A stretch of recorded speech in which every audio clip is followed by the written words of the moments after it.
2020년도 근영한문학회 추계학술대회를 공주대학교에서 진행하기로 했었는데 코로나19가 안정이 안 돼가지고 이렇게 비대면으로 진행하게 됐습니다. 저는 기획주제 좌장을 맡고 있는 공주대학교 이동재입니다. 예, 안녕하세요.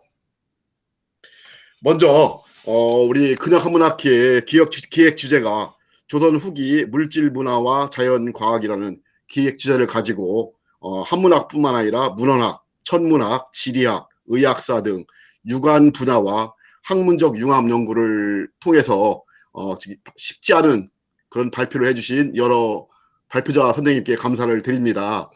지금 발표 시간이 굉장히 늦어져갖고 거의 1시간 동안 늦어진 것 같습니다. 예, 저에게 주어진 시간이 2시간인데 1시간이 이미 지났기 때문에 굉장히 시간이 짧습니다.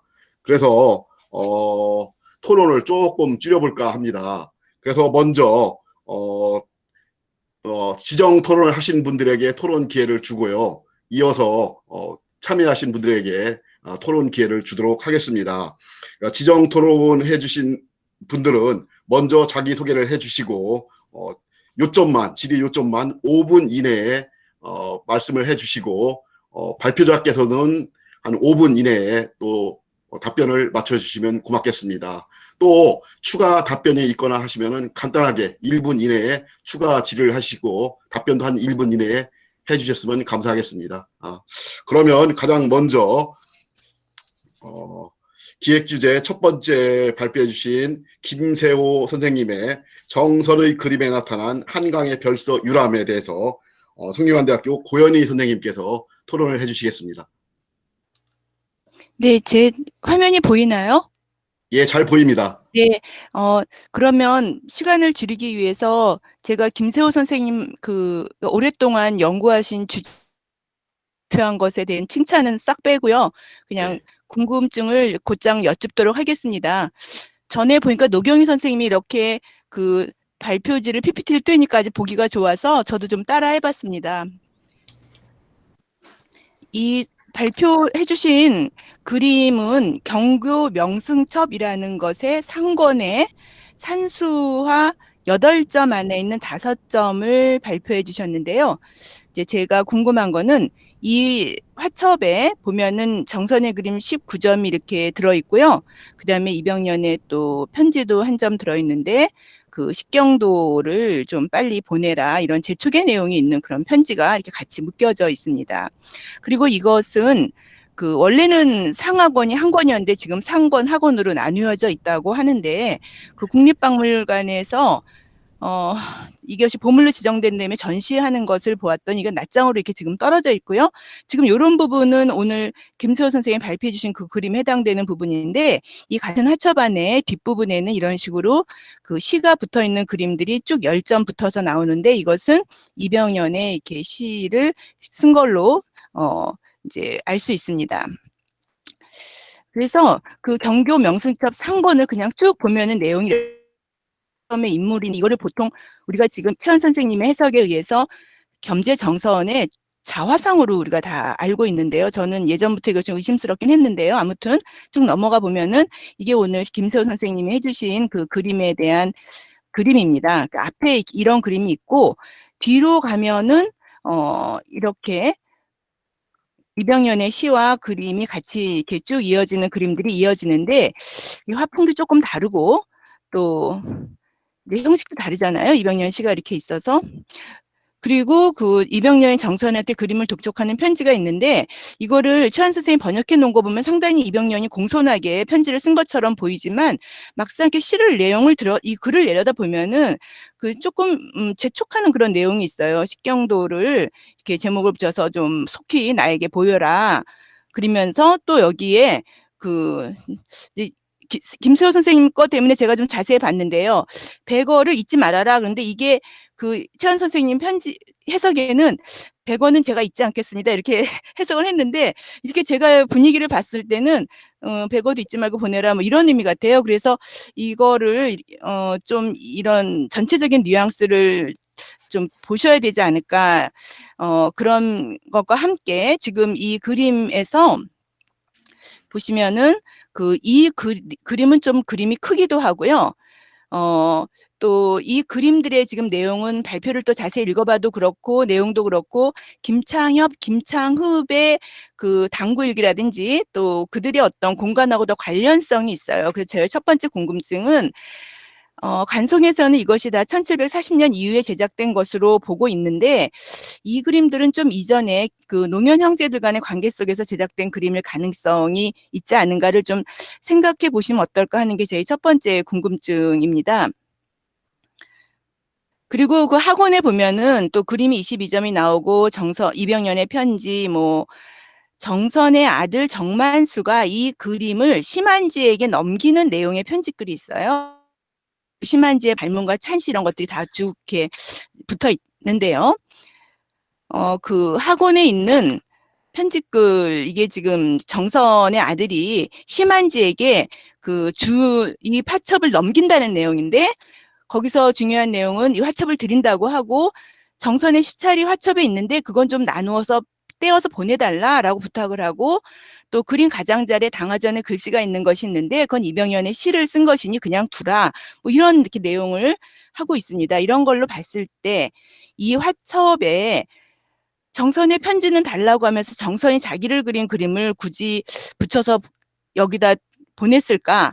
그러니까 정선이 아니고 이 자화상은 또 제 생각에는 약간 이병련 같은 느낌이 상당히 많이 드는데요. 뭐 여러 가지로 그 정황에 대해서 그래서 제가 드리는 질문은 이 네 작품은 1740년 작이라고 이제 가정을 하고 논의를 하시는데 그 이전에 제작됐을 가능성에 대해서도 좀 생각을 해보시고 또 이러한 전체 구성에 대해서 그냥 한강의 명승을 그렸다라고 하는 결론보다는 어떤 그런 사회적 관계성 속에서 이 그림의 향유자와 소유자 또 이런 어떤 조망에 엮어지는 좀 문화적인 당시 사회사적인 그들이 어떤 교육관계에서의 내용 이런 것들에 좀 더 들어가셔서 해석을 해주시면 어떨까 하는 것이 저의 그 궁금증이며 바람이었습니다. 이렇게 짧게 마치겠고요. 또 시간이 없다고 하니 제가 이건 신정수 선생님 발표를 드리면서 너무 기분이 좋았어요. 여기 상생석이 나오는 걸 못 봤다고 하셨는데 제가 조유령의 매화서옥도를 학생들한테 보여주면서도 이 화제를 소개시켜 제가 좀 마음이 항상 뜰뜨름했어요. 왜냐하면 상생석이 뭔지 몰라서. 요 마지막에 보면은 이렇게 그림을 펼쳐본 나머지 상생석 위의 느낌을 불각한다. 그래서 도대체 이게 뭘까 항상 궁금했었는데요. 오늘 선생님께서 19세기 그 관련해서 그림에 사용된 걸 보지 못하셨다는데 굉장히 중요한 그림에 사용되고 있으니 그 활용하시고 또 해석을 잘 해주시면 좋을 것 같아서 제가 덧붙여서 말씀드립니다. 네, 이것으로 저의 질문을 마치겠습니다. 예, 감사합니다. 질문이 크게 두 가지인 것 같습니다. 제가 부연 설명 안 하고요. 우리 어, 김세호 선생님께서 답변 부탁드립니다. 네. 먼저 여기서 발표할 수 있게 기회를 주신 학회에 감사를 드리고, 고현희 선생님께 토론을 받지 못해도 한번 찾아뵙고 여쭤보고 싶었는데, 이렇게 가르침을 받게 기회를 주셔서 대단히 감사드립니다.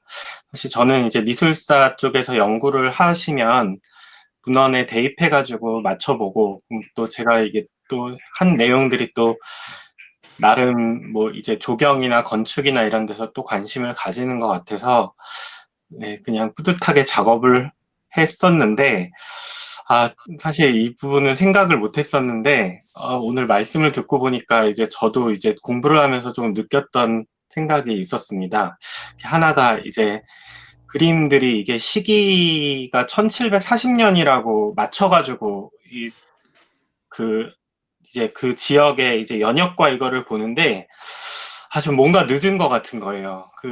일단 제 발표문에도 그 정백창, 강한정이 이미 무너져가지고 사실 좀 약간 퇴락해가는 시점에 이게 그려진 것 같고, 몽호정도 좀 이미 그 태호가 세상을 떠나고 나서 후손들도 다 이제 이게 돌아가고 끊기는 시점에 딱 그려졌다. 이게 좀 저도 약간 뭔가 찜찜은 했는데, 일단 그 부분에 대해서 다시 생각해보라 이렇게 좀 말씀을 해주셔서 대단히 감사하고요. 다만 그 압구정 그림이 이게 세트로 또 묶이는 것 같은데 압구정이 건립이 되는 시기는 이 사면께서 이미 좀 많이 이제 이렇게 나이가 드셔가지고 또 은거해서 이제 설악산에 거의 들어갔다가 나오는 시점이어서 어디까지 조정을 해야 될지는 잘 모르겠지만 1740년이 아닐 수 있다는 것에 대해서 대단히 희망을 가지고 다시 한번 보도록 하겠습니다. 네. 그리고 지금 제가 이게 주제가 계속 이런 식으로만 공부를 하다 보니까 결론부에 이제 의미를 부여하는데 굉장히 고민이 많았었는데, 그림 쪽과 이쪽을 같이 해서 좀 더 의를 살려보라라는 말씀에 대해서 대단히 감사하고 깊이 있게 공감을 하고요. 네, 이제 좀 그림 밖으로 또 나와서 좀 외적인 부분에서도 공부를 해서 좀 더 의미를 찾아보도록 하겠습니다. 네. 그리고 첫 번째가 이병현이 맞는지 저도 되게 궁금한데 고현희 선생님께서 혹시 결론이 나시면 꼭 좀 알려주시면 감사드리겠습니다. 네. 답변이 됐을까요? 네. 고 선생님 혹시 추가 질문 있습니까? 고 선생님. 아닙니다. 그러니까는 그게 저도 사실 이 화첩을 꼭 이전에 꼼꼼히 안 봤는데 김 선생님 덕분에 제가 어저께 정말 열심히 화첩을 들여다보면서 그 앞부분은 그러니까 그 아들이 화첩 그 그림을 다 모아다가 심한지한테 그 많은 그림을 갖다 주는 그 정황과 갖다 줄 적에 그러니까 너무 최원 선생님이 이병련과 정선의 어떤 아름다운 우정 이런 걸 강조하면서 이 그림이 조금 이 화첩 자체가 왜곡되게 우리한테 이해됐을 가능성 때문에 이 부분을 좀 더 열심히 보시면 좋겠다 이런 생각이 들어서 말씀을 드린 겁니다. 저도 무슨 결론은 없습니다. 네, 고맙습니다. 예, 고현희 선생님 감사합니다. 뭐 지금 추가는 질문이 아니고 뭐 조언이라고 보여집니다. 그래서 넘어가도록 하겠습니다. 두 번째는 한국학중앙연구원의 신정수 선생님의 삼생석 고사의 연원과 문학적 수용 양상에 대해서 울산대 노경희 선생님의 토론이 있겠습니다. 노경희 선생님.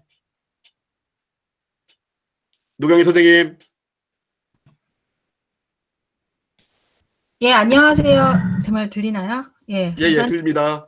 있는 노경희입니다. 예, 먼저 이 학회가 오프라인으로 치러졌다면 얼마나 좋았을까 보는 내내 그 생각만 했습니다. 오랜만에 뵙는 선생님들도 너무 많고, 뭐 박권수 선생님하고 오상학 선생님은 진짜 오랜만인데 여기서 이렇게 화면으로만 뵙자니 정말 너무 아쉽고요. 다른 선생님들도 사실 제가 뭐 10월 중순부터 지금 매주 주말마다 학회가 있어가지고 계속 학회를 하고 있긴 한데 매번 제 연구실에 나와가지고 한참 뭐 좋은 말씀도 듣고 좋은 발표도 듣고 뭐 저도 하고 막 이렇게 하는데 끝나면 나중에 화면 딱 끝나고 나면 이거 지금 술 한잔 해야 되는데 이렇게 흩어지니까 너무 아쉬운데 오늘 똑같은 상황이 벌어질 거라서 벌써부터 아쉽네요. 예, 빨리 이 코로나 상황이 해결돼서 선생님들 다 직접 뵙고 많이 배우고 싶습니다. 자, 그러면 저는 오늘 발표 토론에 대해서 먼저 제가 준비한 발표문을 화면 공유를 하겠습니다.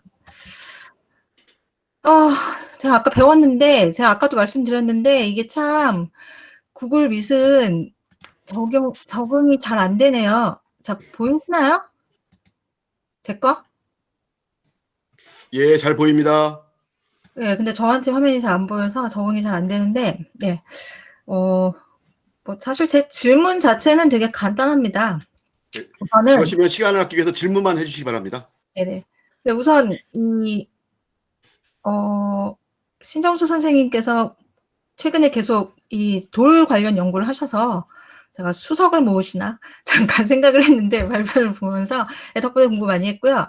질문은 제가 뭐 크게 몇 가지 한 4가지 정도를 제시했지만 일단 첫 번째는 이 원형 텍스트의 이봉과 교감 문제는 오늘 아까 송호빈 선생님도 말씀하신 어떻게 보면 이제 한문학에 있어서 약간 목록학이라든가 판본 이쪽에 약간 과학 관련 부분인데 자료를 아마 발표문이어가지고 그렇게 된 것 같은데 선생님이 이미 충분히 다 검토하셨을 텐데 그 정확한 서지 정보와 그 다음에 이제 텍스트의 그 이본이라든가 그 동의 그런 차이 같은 거를 조금 더 자세하게 앞쪽에 정리를 해주시면 좋을 것 같습니다. 이건 뭐 그냥 드리는 말씀이고 그다음에 두 번째 질문은 이 삼생석 고사가 지금 여러 가지 의미들이 지금 선생님이 변주되는 것을 살피셨는데 그러니까 일단 윤회 사상을 시작으로 해서 그러니까 그 문인과 그 승려 간의 우정, 그 다음에 뭐 남녀 간의 애정, 그리고 뭐 소식과의 연관성, 여러 가지 이렇게 말씀하셨는데, 이게 사실 이제 이 전승되는 과정에서 어떻게 하나로 관통하면서 묶을 수 있는 의미가 있을까?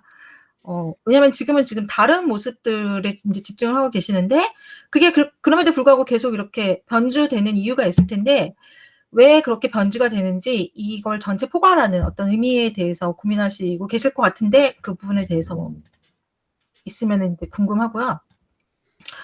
그 다음에 이제 여기서 보면 삼생석 고사의 어떤 불교적 성격에 대해서 이제 조선 문인들 작품을 말씀하고 계신데요. 이제 권필과 이익의 작품을 사례로 들고, 특히 이익의 어떤 그런 비판적인 태도가 어떻게 보면 이제 조선 시대 문인으로서 당연하게 드러낼 만한 반응이라고 생각을 하는데요. 그런데 사실 조선 문인들이 불교에 대한 태도는 겉으로는 비판을 해도 또 어떻게 보면 내면적으로는 되게 또 옹호적이고 되게 또 그거를 자기 체화시키는 것도 많고 되게 다중적인 의미망을 지니고 있어서, 만약에 삼생석에 대해서도 불교적인 의미를 살피시려면 그런 다층적인 성격을 좀 집중을 하셔서 그런 부분에 대한 어떤 정리와 보완이 있으면 좋을 것 같습니다. 그리고 이제 발표문에서도 언급하신 신경호 선생님의 그 목은 이생의 포박자 작품 같은 경우는 제가 볼 때 약간 도교적인 성격도 있는 것 같은데, 그런 것도 사실 이제 되게 중요한 사례인 것 같아서, 그런 어떤 불교 도교적 속성의 어떤 조선 문인들의 어떤 여러 가지 성격들을 정리해 주시면 좋을 것 같고요. 그다음에 마지막으로, 사실 이건 말을 해놓고서도 별거 없을 것 같다는 생각이 스스로 드는데, 이제 소식과 옹방강, 김정희는 사실 이 라인만 놓고 보면은 이제 우리 19세기 한중 문학 교류에 있어서 너무나도 중요한 라인인데, 문제는 이거를 이제 삼생석을 놓고 볼 때는, 그러니까 소식과 옹방강은 뭐 좀 있을 수도 있겠지만 이제 그 초상화에 이제 바위가 있다는 거에서, 근데 김정희 같은 경우는 글쎄 뭐 삼생석을 그렇게 큰 의미를 뒀을지 잘 모르겠지만, 혹시 뭐 그런 식으로도 뭐 생각할 게 있는가, 뭐 그런 부분이 궁금해서, 이거는 이제 그 소식 옹방강 김정희의 어떤 한 라인 안에서 삼생석이 어떤 게 있을까 하는 생각을 좀 해봤고요.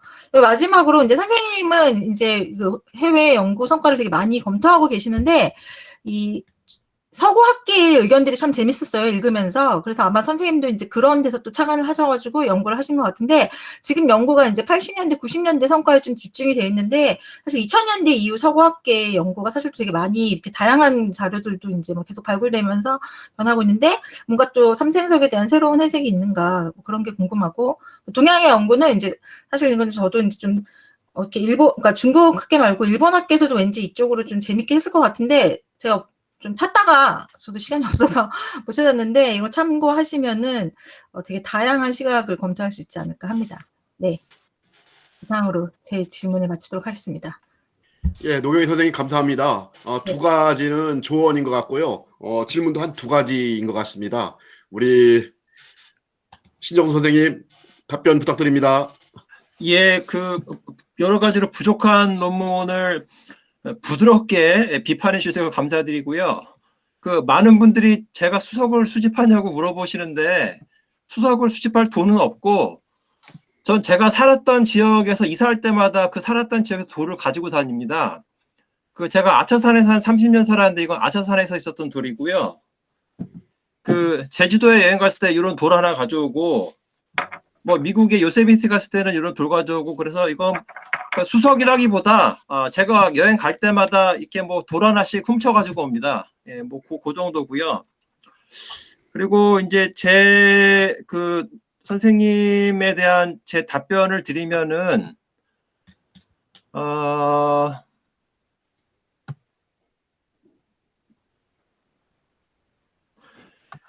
그 첫 번째 그 2번 조사는 이제 제가 이제 게을러 가지고 못했는데, 시간이 나면 제가 하겠고요. 그 두 번째 질문으로 가면은, 가장 어려운 질문인데, 뭐 이제 다 아시다시피 이제 그 명청 시대나 조선 후기로 오면서 이제 정에 대한 관심이 늘어나면서 그런 삼생석 고사를 좋아하게 됐고, 또 지금보다는 그 당시 사람들은 항상 이제 죽음을 많이 생각했을 것 같아요. 근데 그런 것들을 잘 보여주는 그 사물이 이 돌이 아닐까. 이 돌을 보면, 돌은 이제 단단함을 보면 이제 불변성을 상징하지만, 또 결국은 부서져서 흙으로 가고 다시 또 흙에서 다시 돌로 만들어지잖아요. 어떤 돌의 불변성과 가변성이 이 문인들의 어떤 상상력을 자극하지 않았나. 근데 이제 오늘 주제가 이제 자연과학인데 이런 게 비슷하게도 서양에서 나타나는데요.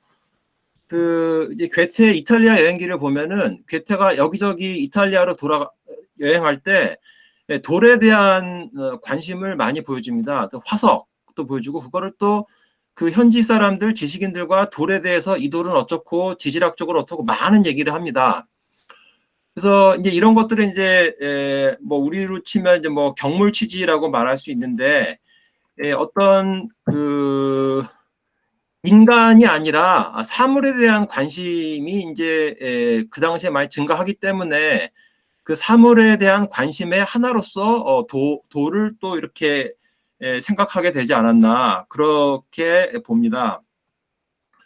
그리고 이제 삼생석의 이미지도 여러 가지가 있는데 이제 그 목동이 돌에 앉았던 그 고사를 보면은 그 돌 위에서 뭐 전생, 현생, 그리고 뭐 내생 그런 것들이 파노라마처럼 이렇게 전개되는 거를 느낄 수가 있는데 또 이제 이본 그 냉지시화의 삼성위승이라는 이본을 보면은 거기서의 삼생은 이제 삼생을 초국한 승려로서 승려가 나오고 그렇기 때문에 거기서 참선했던 그 돌은 어떤 그 인연을 초국한 그러한 장소로서 등장합니다. 그래서 여러 가지 이미지가 나타나고 있다. 그런 거를 말씀드리고 싶습니다.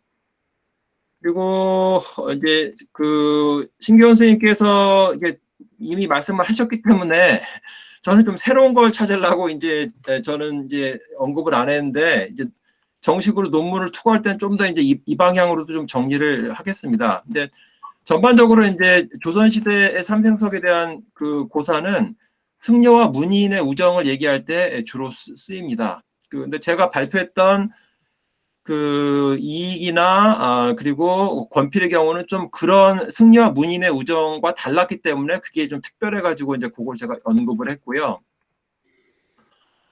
그리고 노경현 선생님께서 이제 그 김정희의 연결고리에서 삼생석이 나타나는 게 없을까?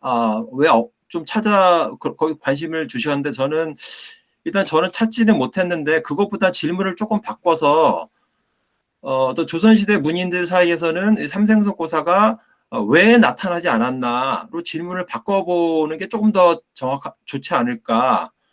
거기에 대한 제 생각은 이제 뭐 김정희 같은 사람들은 이제 불교에 관심이 많았지만은 그래도 전반적으로 여전히 중국에 비해서는 불교에 대한 그 좀 비판적인 태도를 가지고 있었기 때문에 소식이 아니 옹방강과 그 문인들이 소식을 숭배하고 거기에 어떤 불교적 인연으로 설명하는 것은 낭만적으로는 받아들일 수 있지만 그거를 자기네들이 어떤 불교적 고사에 바탕하고 있는 삼생석으로 받아들이는 것은 그렇게 좋아하지 않았기 때문에 그래서 일부러 거기에 대해서는 언급을 의도적으로 안 한 게 아닌가라는 생각을 해보고요. 그리고 사실은 이런 그 소식 모소 열풍뿐만 아니라 서사문학에 볼 때도 중국에서는 뭐 유세명언 그리고 홍루몽 그리고 모란정 마지막 부분에서도 이제 삼생석 고사가 언급되고 있는데 거기에 비해서 이제 제가 알기로는 중국의 조선의 서사문학에서는 그 잘 아직 못 찾았습니다. 그래서 이제 전반적으로 이제 중국에 비해서는 좀 약하게 나타난다. 근데 이제 그나마 이제 재밌게 나타나는 게 조면호고 아까 이제 그 여기 선생님께서 감사하게도 이제 그 매화소옥도의 그 삼생석 그 재화를 말씀해 주셔서 너무 감사한데 그런 것들이 이제 그 19세기에 다 등장하는 거를 볼 때 19세기에 대해서는 이 삼생석에 대해서 조금씩 더 새롭게 그 생각하지 않았나. 그래서 고현희 선생님께 이 자리에 비해서 좀 다시 한번 감사를 드리고요. 그리고 이제 그 제가 더 학계는 이렇게 성과를 많이 찾지 못했는데 그 왕징의 그 미국 출판물은 일본어로 번역이 됐고요. 뭐 성노 무로 그렇게 해서 번역이 됐고요. 그 일본 학계는 제가 아직 좀 모르기 때문에 혹시 그 노경희 선생님께서 좀 좋은 거를 찾게 되면 알려주시면 제가 감사한 마음으로 그 넙죽 받겠습니다. 네, 이상으로 답변을 마치겠습니다. 감사합니다. 네, 노경희 선생님, 혹시 네. 추가 질문 있나요? 아니요, 뭐 있어도 하면 안 될 것 같은데요. 예. 시간이 굉장히 많이 가는 것 같습니다. 인사말은 생략하시고 토론에 임해 주시기 바랍니다. 세 번째를 토론을 하겠습니다. 고려대학교 박영민 선생님의 한국 고문원의 유통과 지식의 전파에 대해서 연세대 유정민 선생님의 토론이 있겠습니다. 유정민 선생님. 예, 안녕하세요. 잘 들리시나요? 네. 예, 잘 들립니다. 정수 선배님, 요거 화면 공유 좀 꺼주시죠. 예. 예. 됐나요? 네, 됐습니다. 예. 안녕하세요. 좋은 발표에 이렇게 참여할 수 해주셔서 감사합니다. 자주 선생님들 뵙지 못하는데 너무 감사드립니다. 박영민 선생님께서 어젯밤에 그 논문 주시고 오늘 아침에 또 한 번 주셨는데요. 전화통화도 여러 번 하고, 그래서 굉장히 재미있게 너무 좋은 자료를 많이 공유를 해주셔서 정말 감사드립니다. 발표문을 쓸 시간은 없었는데요. 그래도 이 발표문을 기다리면서 생각을 좀 해봤어요. 물질 문화는 어떤 것을 염두에 두고 기획을 하셨을까. 제가 박사 논문을 글쓰기와 물질성이라는 제목으로 썼는데 그때 저는 문학의 물질성을 뭘 가지고 생각을 했을까 다시 한번 생각을 해봤습니다. 그래서 제가 생각한 거 하고 잠시만요, 선생님. 공유를 하겠습니다. 전반적으로 한 5분 정도밖에 안 걸릴 텐데요. 제가 생각했던 것, 그리고 보이시나요? 이 화살표? 예. 보이시나요? 안 보이시나요? 보입니다. 제가 생각했던 거 하고요. 선생님께 드리는 질문, 이미 질문을 전해드렸는데요. 한번 같이 말씀을 드리도록 하겠습니다. 저는 이 물질성이라는 부분에 대해서 문학의 물질성을 요즘에는 아마 지금도 텍스트에 대해서 하시니까 매체라는 것으로 이해를 해봤습니다. 사실 요즘에 제가 관심 있는 것도 매체고 저희 연구원에서도 진행하고 있는 것이 인문학의 매체성에 대한 것이기 때문에, 그리고 또 제가 이번 학기에 대학원 비교문학 협동과정에서 수업을 하는 것이 매체로서 문학의 사회사라는 수업을 하나 하고 있습니다. 새로 개설을 했는데 한 15명 정도 학생들이 듣거든요. 이 강의를 개설을 할 때 처음에 이런 생각을 했었습니다. 우리가 세계를 인식하고 경험할 때 세계 내의 다른 존재와 관계하는 방식은 이것이 매체에 의해서 어떻게 변화를 할까가 좀 궁금을 했었습니다. 그래서 매체라는 것은 메시지의 형식이나 생산, 유통의 방식뿐만 아니고 그 매체를 접하는 우리 인간의 인지, 감각, 해석의 방식과 같이 공진화하면서 새로운 매체 생태계를 만들어냅니다.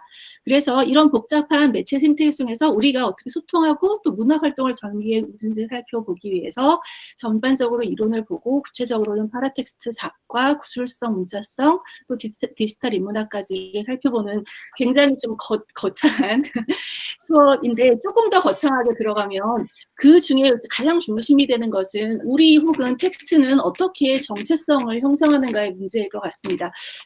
우리의 문헌이 고려시대 문헌이다, 일본으로 전파된 문헌이다, 미국에 있는 문헌이다 이렇게 얘기를 할 때, 그것이 또 한국 문학이란 무엇인가라고 얘기를 할 때 그 텍스트의 정체성은 어떻게 형성이 되고 또 우리가 그것을 어떻게 규정을 하는가의 문제가 상당히 중요할 거라고 생각을 합니다. 그래서 이 그림은 박영민 선생님께서 표류기 많이 말씀하셨잖아요. 굉장히 재미있는 주제 같은데, 이것을 배로 생각을 한다면 배가 어느 무인도나 제주도나 아니면 뭐 빙하나 어디에 부딪혔을 때 좌초가 돼서 난파가 되기도 하지만 거기에서 다시 수리를 해서 새로운 항해로 나아가기를 합니다. 주네트 같은 경우는 이것을 운하의 수문이라고 얘기를 했는데, 운하를 따라 여행을 하다가 수문에 부딪히고 수문이 다시 열리면 새로운 운하의 방향을 틀어서 여행을 계속 하는데요. 그것을 독자가 이 텍스트와 어떻게 접속을 해서 계속 새로운 해석을 덧붙여 가는가의 문제로 풀었습니다. 그래서 우리도 문헌이 일본으로 갈 때 어떤 해석이 계속 덧붙여져서 새로운 의미를 만들어가는가가 좀 궁금했습니다. 또 하나 조금 재미있는 얘기는 아까 연장되는 건데 테세우스의 역설이라는 것이 있는데 이 난파선이 만약 제주도에 부딪혀서 수리를 해야 되는데요. 이 배에 있는 부품을 하나를 갈아 끼웠다면 여전히 같은 배일까요? 그런데 부품을 계속 갈아 끼우다가 거의 모든 부품을 다 갈아 끼웠는데 모양은 똑같아졌습니다. 그렇다면 여전히 동일한 배라고 할 수 있을까요? 이 문제가 있을 것 같은데 정체성을 어느 정도까지가 바뀌면 이 문헌은 정체성을 계속 유지하고 있다고 볼까요? 그래서 텍스트가 그 다른 영역으로 넘어설 때 유통을 할 때 그 정체성을 어디까지로 볼 때 정체성을 규정할 수 있는가의 문제가 있을 것 같습니다. 그래서 이 거창한 주제에 대해서 방법론을 좀 생각을 해보면 구체적으로 정체성을 어떻게 찾는가를 볼 때 여러 가지 이론들이 있지만 제가 궁금해하는 것은 재밌어하는 것은 공동체를 어떻게 구성하는가의 문제인 것 같습니다. 무엇을 우리가 공유를 하길래 공동체를 구성을 하는가? 수를 공유를 하면 술의 공동체가 될 것이고 텍스트를 공유하면 어떤 특정한 텍스트가 공유가 될 것이고 또 어떤 그 새로운 상징을 공유를 한다면 그 텍스트를 통한 상징이 공유를 되는 커뮤니티가 형성이 될 것입니다. 그래서 논문을 쓸 때는 그 안에서 가장 중심적인 매체성을 가지는 요소가 무엇일까? 그것이 인간 매체일 수도 있고 텍스트 매체일 수도 있고 상징의 매체일 수도 있을 것 같습니다. 두 번째로 가면 아까 말한 그 운하의 수문인데요. 파라텍스트를 통해서 정체성을 찾을 수도 있을 것 같은데요. 텍스트가 의미를 획득해가는 과정을 추적을 하는 것이죠. 그 예를 들어서 아까 주자어루 얘기가 나왔었는데 다소 이상적이고 다소 불변하는 영역에 어떤 완벽한 텍스트가 존재한다고 한다면 주자의 무엇이 약간 추상적인 영역인데 이 텍스트가 계속 파라텍스트라는 것을 계속 이어가면서 어떤 변곡점에 부딪히면 그 독자에 의해서 구체적이고 실증적인 독자의 해석을 계속 획득해 가는 것이죠. 그래서 이 파라텍스트는 독자가 텍스트로 들어가는 일종의 문지방의 역할을 한다라고 얘기를 합니다. 그래서 한 가지 이것을 봤을 때 제가 그 얘기를 생각이 난 자료 하나가 예전에 김영 선생님한테도 많이 물었는데 사랑공원이라는 것이 있잖아요. 그 조선 후기에 서울의 일본의 한 문인들이 본인들이 좋아하는 사람들의 호를 동일한 원고지에 이렇게 판심에 새겨놓는 그 습관이 있었는데 이것을 통해서 계속 이 사람들이 공유했던 그 하나의 서울에서 지향하는 문학적인 정체성이나 지향점을 찾아갈 수 있다는 것이죠. 저는 그래서 문학의 물질성을 이런 식으로 조금 이해를 하고 있습니다. 그래서 질의를 드리고 싶은 것은 이미 말씀을 드렸는데 두 가지가 있습니다. 그 굉장히 많은 너무너무 흥미있는 자료를 많이 주셔서 다 되게 보고 싶은데 다 읽고 제가 파악할 수 있는 시간도 안 되고 좀 능력이 되지 않았습니다. 그래서 궁금한 것은 문학의 물질성이라고 할 때 결국 굉장히 중요한 문제는 독자의 수용인 것 같습니다. 그 독자가 그 새로운 텍스트를 봤을 때 어떻게 그것을 해석해 나가는 것인가. 근데 제일 처음에 되게 재미있는 것이 송시열의 주자어류가 일본에 전래된 본을 보면 굉장히 많은 첨지가 있다고 말씀하셨잖아요. 그래서 그 첨지를 이렇게 들춰보면 두 가지 언어가 보이고 그것이 선생님께서 되게 탁월하게 해석을 하시듯이 송시열의 충돌하는 세계관을 보여준다라고 하셨습니다. 근데 이것을 봤을 때 이런 굉장히 흥미로운 자료를 봤을 때 일본 사람들은 그런 해석에 대해서 중국관에 대해서 본인들은 어떻게 생각했고 또 이 책에 나타난 송시열의 세계관에 대해서 어떻게 해석을 했는지가 좀 궁금합니다. 두 번째는 또 이렇게 논문을 막 보다 보니까 맨 뒷부분에 불경에 대한 것이 나왔습니다.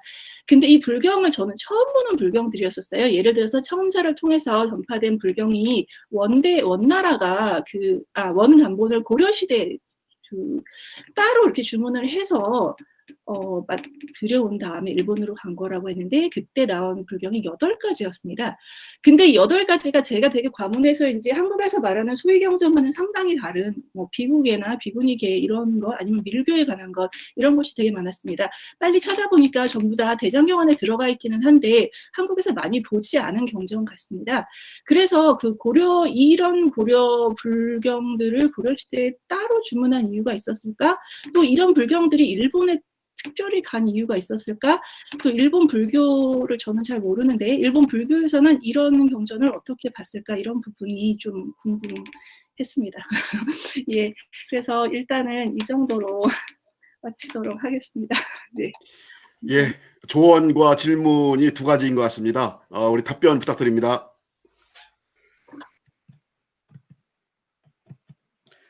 박영민 선생님.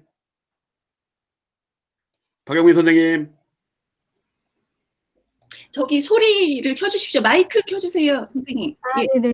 예. 예. 버튼이 말을 잘 안 들었습니다. 네.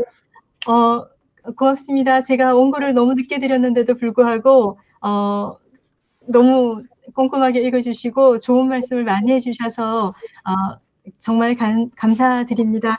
사실 선생님이 지금 그동안 공부해 오셨던 내용들에 대해서 이번 주제와 관련돼서 선생님의 의견을 많이 말씀해 주셨는데, 사실 선생님이 앞에서 해주신 이야기는 제가 이 자료를 볼 때 여기에 쓰지는 못했지만 기본적으로 갖고 있었던 생각하고 많이 일치하는 것 같습니다. 그렇게 이론적으로 제가 정리를 하지 않았고 저는 텍스트 중심으로 말을 했지만, 원래 이제 이 자료를 어떻게 봐야 할 것인가, 그리고 이러한 자료들이 국내에서 어떻게 생산이 됐고, 그리고 이 생산된 자료가 일본으로 넘어갔을 때 또는 국내에서 이동이 되었을 때 동일한 텍스트가 이걸 전파되고 이동되는 그 과정에서 어떻게 변질이 되는지, 어떻게 수용의 정도가 달라지는지, 의미가 달라지는지, 이런 것들에 대해서 제가 생각을 하고 있는데, 그런데 사실은 오늘 발표문에는 거기까지 넣지는 못했습니다. 되게 어떤 자료가 전파됐고, 그 다음에 누가 이걸 가능했고, 이런 정도로 이야기했고, 선생님께서 말씀하신 이 주제는 제가 생각하고 있지만 아직 오늘 발표문에서 넣지 못했기 때문에 앞으로의 과제로 제가 아주 진지하게 받아들이고 공부를 하도록 그렇게 하겠습니다. 그래서 좋은 말씀 감사드립니다.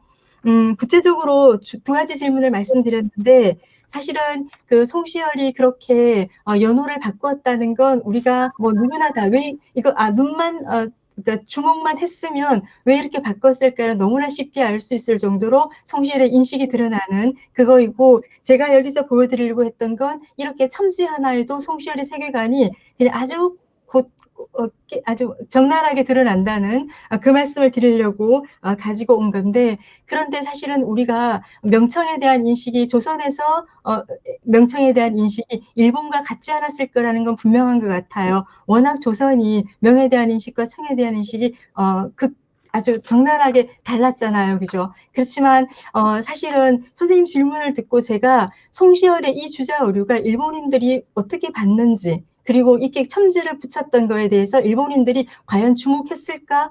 그리고 만약에 주목했다면 그걸 어떻게 해석했을까? 이런 부분들에 대해서는 찾아보질 못했습니다. 그러니까 알고 있는 정보가 없어서, 그러니까 그래서 일단 기본적으로 명청에 대한 일본의 인식과 그다음에 송시열이 이렇게 한 행동에 대해서 일본인들은 어떻게 했을지, 이런 것까지 앞으로 과제를 두고 공부를 하면서 찾아보도록 하겠습니다. 사실 이거 제게 과제를 또 하나 더 던져주신 것 같습니다. 네, 공부를 하도록 하겠습니다. 그 다음에 청엄사에 대해서 질문을 해주셨는데, 사실은 이 청엄사, 그러니까 고려의 이 원간본들이 일본으로 넘어가서 청엄사에서 많이 보관을 하고 있었고, 이 청엄사 자료가 일본 각지로 또 흩어져 갔는데, 그 중에서도 교토대학 인문과학연구소 송보문고로 많이 들어갔다는 게 저한테 굉장히 재미있었습니다. 그런데 이 청엄사가 어디인가라고 일본에서 물어봐도 잘 몰랐어요. 교토대학에서도 잘 몰라서 사실은 청엄사가 어디인가부터 다시 더 찾아봐야 되는 과제가 저한테 있고요. 그런데 사실 여기 있는 제목들이 좀 많이 다르다고, 우리가 익숙하지 않은 거라고 말씀하셨는데, 실질적으로 대장경에서 있었고 이 시기에는 이 자료들을 많이 본 것 같습니다. 불경들을. 그랬는데 우리에게 익숙하지 않은 것이고, 근데 저도 이제 전공이 한문학이다 보니까 사실은 여기까지는 말씀드릴 수가 있는데, 이 구체적으로 경전들이 무엇을 말하고 일본에서 어떻게 전승이 되었고, 그 다음에 고려에서 처음에 이 불경들을 발주해서 간행할 때 그 의도와 이것들을 일본인들이 수용해 갔을 때 그들이 이 불경들을 또 어떻게 받아들였는지, 여기에 대해서는 사실 제 공부 범위를 좀 넘어서는 범위인 것 같습니다. 그래서 저는 이 부분에 대해서는 이러이러한 자료들이 있고에 대한 메타 정보들을 좀 충실하게 제공하고, 구체적인 연구들은 불경 연구하시는 선생님들이 좀 더 많이 해주셨으면 좋겠다는 그런 답변을 드리고 싶습니다. 그래서 일단 선생님이 질문하신 것처럼 메타 정보에 대해서는 제가 좀 더 충실하게 해서 원고를 완성할 때 그때 제가 보완을 하도록 그렇게 하겠습니다. 네, 감사합니다, 선생님. 감사합니다. 유 선생님, 혹시 더 추가 질문 있으신가요? 없습니다. 예, 없습니까? 예, 고맙습니다. 시간이 굉장히 많이 가는 것 같습니다. 시간을 좀 절약하기 위해서 조금 좀 짧게 지금 질문 부탁드립니다. 네 번째는 성균관대 김영진 선생님의 조선 후기 여왕인의 문집의 간행 경위와 양상에 대해서 한국문화연구소 박철상 선생님께서 토론을 해주시겠습니다. 박 선생님. 예, 안녕하세요. 들리시나요? 예, 예, 잘 들립니다. 예. 김영진 선생님 뭐 논문이 보시다시피 제대로 정리가 안 된 상태라 사실은 이게 이제 뭐 토론문 쓰기는 조금 어려운 상태고, 그래서 제가 간단하게 제 생각을 조금 말씀드리겠습니다. 아까도 이제 발표 때도 얘기했지만 91년에 임영택 선생님이 여왕문화총서를 내고 나서 상당히 이제 많은 여왕문학 연구가 있었지만 실제로는 그렇게 또 많은 연구는 또 없었어요.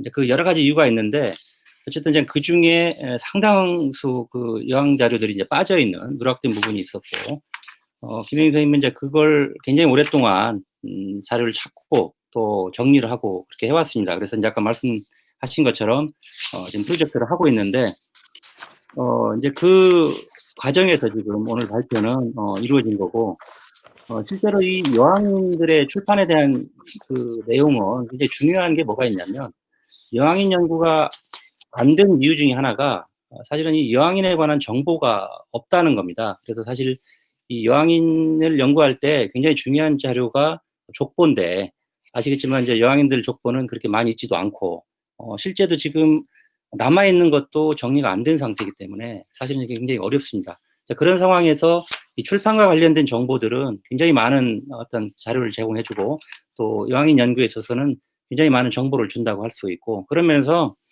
이러한 그 여왕인들의 신문질의 간행 양상을 연구하는 것도 굉장히 큰 의미가 있다고 보여집니다. 다만 이제 오늘 발표하신 내용 중을 그 내용을 보면은 약간 이제 이렇게 하다 보면 제가 우려드는 부분이 한 가지가 있습니다. 이게 뭐냐면 사실 이게 여왕인의 출판 양상이 그러면은 사대부들의 출판 양상하고 굉장히 다르냐? 사실 그렇지는 않습니다. 거의 같은 출판이라는 흐름에서 보자면, 조선시대 출판이라는 흐름에서 보자면 같은 선상에 있는 거고, 약간의 그 중에 이제 여왕인들만의 독특한 부분이 있는 것도 사실입니다. 그렇지만 전체적인 출판의 흐름은 같기 때문에 너무 이렇게 그 나눠서 하다 보면은 조금 그 오해를 살 수 있는 부분이 있기 때문에 그 부분은 조금 더 신경을 써야 되는데, 특히 예를 들자면 이제 그 18, 19세기에 오면서 교서관이라는 그 출판 그 중심, 국가의 출판 중심이 민간 출판하고 상당히 관련성이 깊습니다. 특히 교서관이 단순히 국가의 책을 출판하는 기관으로 그치는 게 아니라 일종의 국가 출판업을 합니다. 그래서 그 출판업을 통해서 비용을 충당을 하고, 이걸 자기네 이제 그 수익을 충당을 해서 비용으로 쓰는, 이게 이제 조금 거슬러 올라가면 훈련도감 시절부터 내려오던 그 흐름인데, 사실은 이게 이제 조선시대 후기에 굉장히 중요한 흐름 중에 하나입니다. 이제 이런 거에 있기 때문에 그 19세기, 18세기, 19세기의 출판에 있어서는 우리가 이제 그 부분을 간과를 해서는 안 되는 거고, 대표적으로 이제 한구자나 무신자나 교서관 인서체자는 이게 김석주가 만든 건데 실제로는 민간 활자예요. 근데 이제 이게 김석주가 죽은 다음에 왕실로 들어가면서 왕실 활자로 사용이 되고, 이런 부분들을 굉장히 좀 신경을 써야 되는 부분입니다. 또 하나가 이제 후기에도 특히 이제 아까 그 임영애자 같은 경우가 이제 그 장훈이 만든 활자이긴 한데, 그와 동시에 전사자 같은 경우도 실제로 박종경이 만들어서 쓰다가 나중에 이제 운영궁으로 들어가면서 왕실에서 많이 사용하게 되는 거지, 실제로는 민간 활자로 봐야 되는 겁니다. 그래서 이제 이런 부분들을 좀 그 조선후기 출판을 얘기할 때 좀 유의를 해서 얘기를 해야 된다. 저는 이 부분만 말씀을 드리고 싶습니다. 네, 이상입니다. 예, 감사합니다. 여기 질문은 없는데요. 혹시 김영진 선생님 하시고 싶은 말씀 있으면 해주세요. 예, 이렇게 뭐 엉성한 원고를 드리고 토론을 해달라고 그래서 너무 송구스럽습니다. 굉장히 중요한 말씀을 지적을 해 주셨는데요. 일단은 제가 뭐 여왕인들의 출판 문화라고 하는 걸로 이렇게 이렇게 나누는 것 자체가 출판 문화사의 흐름에서 보면은 좀 오해와 뭐 그러한 것을 살 수 있다라고 하는 중요한 말씀을 해주셨습니다. 뭐 우리가 중인문학, 여학문학을 연구하는 데 있어서도 오랫동안 계속 논란이 되어왔고 화두가 되어왔던 사대부 문학과의 어떤 차별성이라고 하는 거가 어느 정도까지 되는가라고 하는 거가 지금 오늘 이 출판 문화에서도 또 동일하게 또 지적이 되는 것 같습니다. 뭐 다 득당한 말씀이시고요. 제가 그 전사자의 경우에는 저는 뭐 박정경 사후에 그것도 이제 김석주 사후에 바로 국가 귀속이 된 것처럼 그것도 바로 국가로 들어와서 여러 인쇄물들이 인쇄가 된 줄 알았는데 그렇게 이제 들어오게 된 거는 뭐 대원군 집정기 때 뒤늦게 들어왔다고 그래서 실질적으로는 이건 뭐 거의 민간적인 활자라라고 하는 말씀을 해주셔서 뭐 앞으로 참조를 하도록 하겠습니다. 제가 뭐 오늘 뭐 말씀 못 드렸던 거는 사실 서얼들의 자료라든가 뭐 그러한 것들이 좀 독특한 간행 경위들이 있어서 조금 사실 비교를 해가지고 같이 말씀드리고 싶은 부분이 있고 시선집 같은 경우에 좀 특수한 여러 사례들이 있어가지고요. 그래서 그거는 향후에 논문으로 완성을 할 때 좀 보충을 하도록 하겠습니다. 감사합니다. 박 선생님 혹시 추가 질문 있으신가요? 예, 없습니다. 예, 고맙습니다.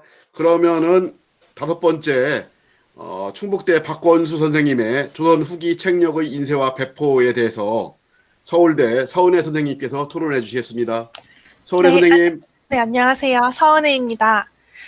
먼저 제가 카메라를 켜고 인사를 드려야 마땅하지만 오늘 컴퓨터 문제로 제가 오늘 카메라를 켤 수가 없어서 죄송하지만 소리로만 이제 인사를 드리도록 하겠습니다. 네, 오늘 토론은 제가 미리 배포된 이제 토론문을 읽는 식으로 이제 진행을 하도록 하겠고 따로 이제 화면 공유는 하지 않도록 하겠습니다. 아마 다들 다운 받으셨을 것 같아서 네, 그냥 읽도록 하겠습니다. 먼저 박건수 선생님께서는 최근 과학활동의 실행이라는 측면에 초점을 맞추어 관상감에서 펼쳐진 과학활동의 실행자인 중인, 그리고 관상감 과학활동을 추동한 요인이자 그 결과이기도 했던 역서 등을 주제로 아주 활발하게 연구를 하고 계십니다. 저는 항상 박건수 선생님의 연구에 기대고 있던 터라 오늘 이 자리에서 선생님의 발표를 먼저 읽고 토론을 하게 하는 이런 기회를 얻게 되어서 아주 영광이라고 생각이 합니다. 오늘 발표는 조선시대에서 편찬되었던 역서의 종류를 먼저 개관하고 조선 후기의 역서 편찬, 인쇄, 그리고 배포 과정을 이제 상세하게 분석하여 조선 후기 역서 간행 전반을 조망하고 있습니다. 특히 역서의 인쇄 방법, 그리고 그 변화에 대해 심도 있게 고찰하신 부분이 아주 주목이 됩니다. 18세기에 이르면 역서 간행 부수가 이제 폭발적으로 증가하여 역서 인쇄 방식에도 변화를 가져왔으며 관상감은 역서의 시장 가격 안정화를 위해 간행 부수 그리고 배포 부수를 조절하는 모습을 보이기도 했습니다. 이는 인쇄 문화를 비롯한 과학사 연구뿐만이 아니라 조선 후기 경제사 그리고 뭐 생활사 등에도 이제 아주 유익한 주제가 되리라고 생각합니다. 박건수 선생님께서도 추후 연구가 더 필요하다고 하셨는데 뭐 경제사라던가 생활사 부분 그리고 인쇄사 부분과의 콜라보 연구를 하면 좋지 않을까 하는 생각이 들었습니다. 먼저 몇 가지 이제 질문이 있는데요. 먼저 이제 역서에 대한 수요 그리고 역서 간행의 필요성이 역법 연구를 추동하였다라는 선생님의 문제 의식에 대해서 아주 동의하는 바입니다. 그러나 이거는 PPT에는 없었고 이제 발표문에 있던 내용인데요. 명나라가 내려준 101부의 역서가 조선의 수요를 충족시키지 못했기에 조선이 독자적으로 역서를 간행할 수밖에 없었다라는 견해에는 재고의 여지가 있지 않나 생각이 됩니다. 조선은 처음부터 이제 명나라가 내려준 역서를 사용할 생각을 하지 않았습니다. 만약 조선이 명의 역서를 사용하자고 했다면 새해가 시작하기 전에 역서를 받아서 그것을 어떻게 배포를 하는 그런 모습이 보여야만 하는데 사실 조선시대의 그런 모습은 찾아볼 수 없습니다. 명나라의 역서는 대개 새해가 지난 이후에야 조선에 도착을 했으며 늦는 경우에는 4월에 이르러서 도착하는 경우도 보입니다. 그리고 이런 현실 속에서 역서 간행은 명나라의 존재나 역법 영구와는 관계없이 나라라면 응당해야 하는 일, 백성들에게 역서를 만들어서 간행해주는 일로서 이제 시기를 막론하고 매년 행해졌던 관성감의 핵심 업무, 나라의 핵심 업무라고 생각이 됩니다.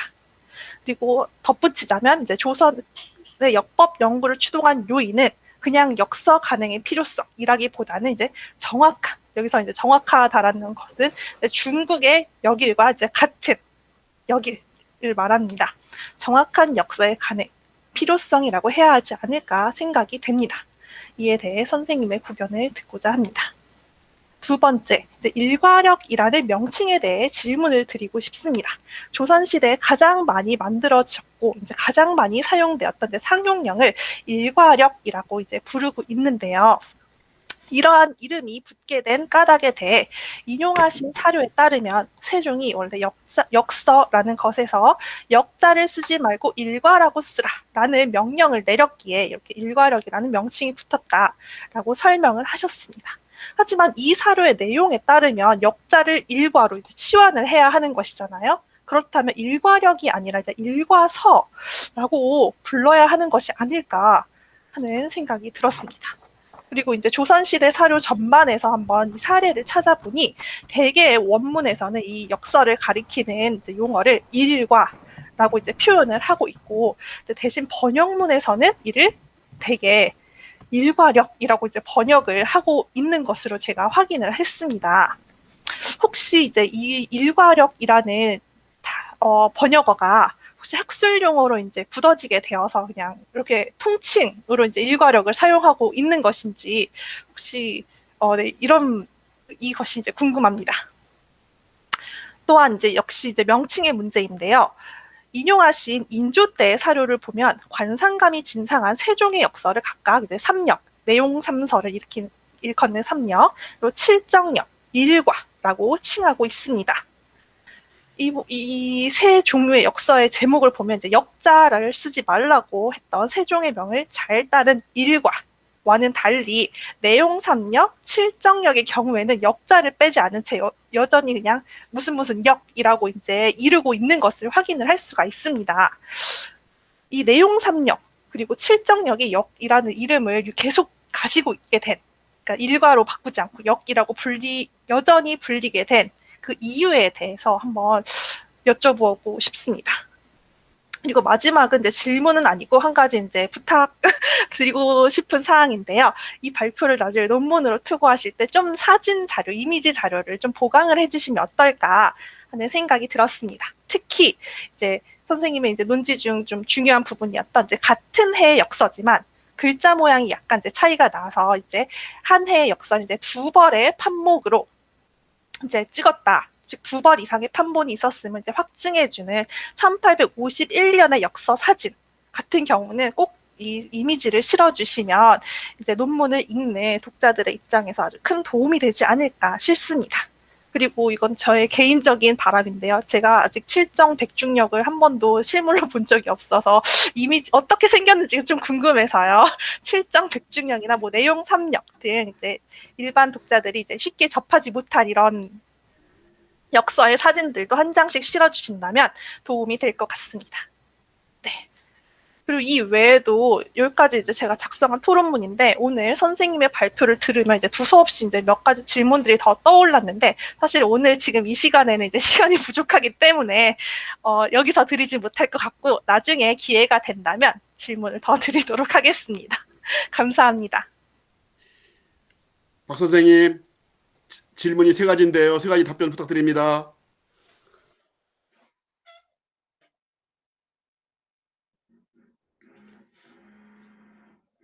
박 선생님.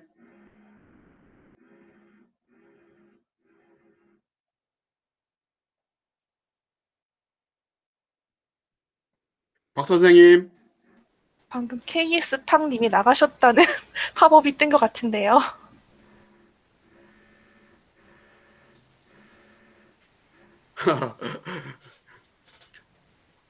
송우민 선생님 어떻게 진행할까요? 지금 제가 예, 들어오셨네요. 예. 예. 버튼을 잘못 눌렀습니다. 가운데 버튼 눌러가지고요. 예, 그 여러 가지 좋은 질문 말씀 감사드리고요. 안 그래도 그 버튼 잘못 누른 이유 중에 하나가 갖고 있는 자료 중에 실정력이라도 한번 보여드릴까 하고 막 찾다가 그런 것 같습니다. 근데 지금 뭐 시간이 없을 것 같고요. 그 세 번째 이제 말씀하신 그런 그 이미지 자료를 넣어서 좀 더 이렇게 쉽게 이해할 수 있도록 그렇게 나중에 노력하도록 하겠습니다. 그 두 번째 그 일과 이 용어에 대해서는 제가 별로 생각하지 못한 것들을 지금 이야기를 해주셔서 생각을 해보게 되는데요. 그 역자를 쓰지 말라고 했다고 하는 그 세종의 명이 모든 그 역사에서 역자를 쓰지 말라라는 뜻이었는지 그것까지는 아니었던 것 같습니다. 그러면 왜 역설을 일과로 부르기 시작했고 그랬을까를 생각해 보면 짐작키로 그때도 아마 역설을 이제 우리가 지금 일과력이라고 하는 상용력과 내용 삼서, 즉 왕실 내부에서 쓰는 역서 또는 칠정력을 별도로 가능한 문제가 아마 이야기됐을 것 같고, 세종 때는 이제 그 칠정에 대한 계산법을 제대로 이해를 해서 제대로 된 계산을 하는 칠정력을 대동칠정력을 세종시대 때부터 계산하기 시작했으니까요. 그래서 아마 그러한 것들과 일용하는 그 역설을 구분하고자 그 일반 역사에 대해서는 일과라고 하자라고 한 것 같습니다. 근데 그 제가 순전히 짐작이고 조선시대 그 부분에 대한 그 사료는 실록에밖에 없고, 그래서 인조대 이후에 뭐 성경을 읽기 관련된 내용에서 관련된 내용을 좀 찾아보면 아직은 없는 것 같아요. 그래서 그렇게 말씀을 드릴 수 있는 것 같고요. 그 이후에도 계속 이제 그 다른 칠정력이나 이런 말들을 쓰죠. 예, 그래서 아마도 말씀드린 것처럼 그런 내용 삼력과 그리고 칠정력 이런 것들에 대해서 구분 지칭하려고 그런 거 아닌가 싶습니다. 첫 번째 질문이 그거였죠. 참 정확한 역설을 가능한 거 아니냐. 네.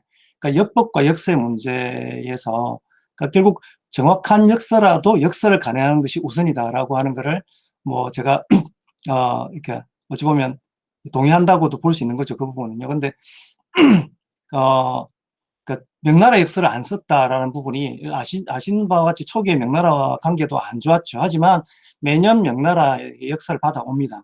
기본적으로요. 내간부를 받아오지 명나라도 받아오는데 그것이 조선의 수요를 충족시키지 못하는 당연한 것이죠. 근데 원나라 때 원과 고려의 관계는 조금 다릅니다. 근데 그거에 대해서 사실은 지금 연구가 사실은 자료가 없고 그런데 원나라는 명과 달리 전 제국의 모든 역사를 직접 주려고 한 것 같아요. 그러니까 그 부분 왜냐하면은 그 원의 역사의 박한행 부수가 지금 원사에 나와 있는 거 보면 800만 부 이상이거든요.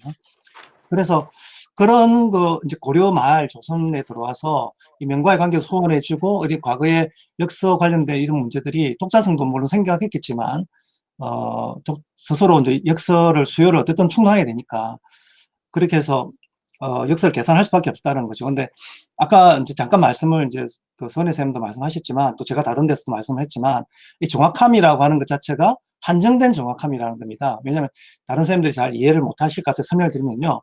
조선하고 한양은 기본적으로 북경하고 한양은 위치가 다릅니다. 그죠? 다르기 때문에 계산하면 계산 결과가 다르게 되어 있습니다.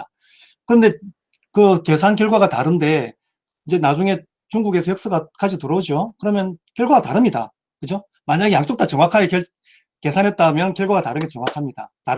그게 당연한 거죠.